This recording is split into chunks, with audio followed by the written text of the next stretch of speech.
আমি রাসূলের মুখে শুনেছি কিয়ামতের দিন আল্লাহ রাব্বুল আলামিন সর্বপ্রথম তার বান্দার কাছে প্রশ্ন করবেন, বান্দা নামাজ আদায় করেছিলি কিনা। নামাজ সর্বপ্রথম প্রশ্ন। যেরকম সর্বপ্রথম প্রশ্নটা কি? নামাজ। এই নামাজ আপনার বাচ্চাদেরকে যখন 7 বছর বয়স হবে নামাজের হুকুম করবেন। 10 বছরে নামাজ না পড়লে প্রহার করতে বলা হয়েছে। নামাজের জন্য কড়াকড়ি করতে হবে। পুরুষ নারী মেয়েদের মাসের ভিতরে কখনো কখনো তাদের যে সমস্ত মাসলা মাসাইল আছে সেই অনুযায়ী কখনো তাদের ক্ষমা আছে, বাকি তাদের নামাজ পড়তে হবে। আর পুরুষের জন্য পাগল হয়ে যাওয়া, বেহুশ হয়ে যাওয়া ছাড়া নামাজ মাপ নাই, নামাজ পড়তেই হবে।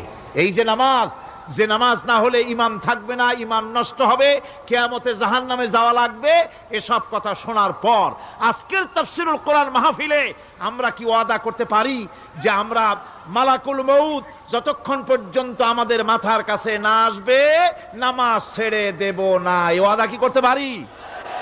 2 হাত উঁচু করুন, বলেন ইয়া আল্লাহ, আমি তোমার নামে শপথ করছি, যতদিন মালাকুল মউত আমার মাথার কাছে না আসতেছে ততদিন পর্যন্ত ফরজ নামাজ, ফরজ রোজা ছেড়ে দেব না।